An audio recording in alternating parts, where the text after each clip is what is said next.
ठीक आहे. तर पुढचा ऑप्शन पाहायचा आपल्याला, तो म्हणजे ड्रॉप कॅप. तर ड्रॉप कॅप म्हणजे काय, तर न्यूजपेपरमध्ये जर बघितलं असेल तुम्ही, तर प्रत्येक न्यूजची सुरुवात ही कॅपिटल अक्षराने आणि जाड अक्षराने होत असते थोडीशी. ठीक आहे, त्याला ड्रॉप कॅप असं म्हटलं जातं. आता ही जी ड्रॉप कॅपची सेटिंग जी आहे, तर ती करण्यासाठी फॉर्मॅट मेनूमधनं ड्रॉप कॅप हे ऑप्शन काय करायचं, सिलेक्ट करायचं.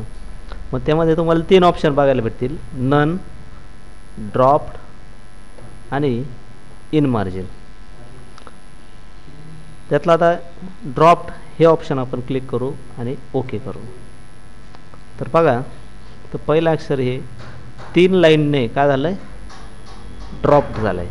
म्हणजे जाड झालं आहे अक्षर, ते मोठं झालं आहे कॅपिटलमध्ये, आणि त्याने 3 लाईन काय केलेल्या आहेत, ड्रॉप्ड केलेल्या आहेत. बरोबर. आता तुम्हाला जर वाटतं की याने 3 लाईन नको ड्रॉप करायला, 3 जास्त होतात, तर आपण 2 लाईन ड्रॉप करू. तर लाईन्स टू ड्रॉप या ऑप्शनमधनं इथं कमी करून घेऊ, आपण 2 करून घेऊ आणि ओके करायचं. तर फक्त किती लाईन ड्रॉप झाले, त्याने 2च लाईन ड्रॉप झाले. जर वाढवायचे असेल तर वाढवू पण शकता. किती लाईन ड्रॉप झाल्या, आता 5 लाईन ड्रॉप झाल्या. तर एवढ्या जास्त करण्याची गरज नाही. तर आपल्याला कमीत कमी एक साधारणतः 2 किंवा 3 या पुष्कळ होऊन जातात. ठीक आहे. तर याला म्हणतात ड्रॉप्ड कॅप. आता त्यातलंच पुढचं ऑप्शन आहे इन मार्जिन. इन मार्जिन म्हणजे काय, याला एकदा पहिले ओके करून घ्या. तर इन मार्जिन म्हणजे हा इथपर्यंत जो पोर्शन आहे, तर या कागदाच्या एजपासून ते ह्या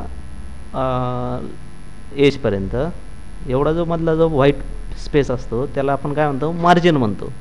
तर हे जे ड्रॉप कॅप केल्यानंतर एच हे अक्षर काय झालं आहे, मार्जिनमध्ये गेलेलं आहे, म्हणून त्याला म्हणायचं इन मार्जिन असं म्हणायचं.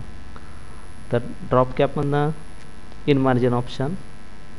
त्यानंतर जर समजा वाटलं आपल्याला ड्रॉप कॅप नकोच आहे, ड्रॉप कॅप काय करायचं, आपल्याला काढूनच टाकायचं, तर काय वापरा, नन हे ऑप्शन वापरा आणि ओके करून टाका. तर पुन्हा ते मूळ स्थितीला ते अक्षर येऊन जाईल.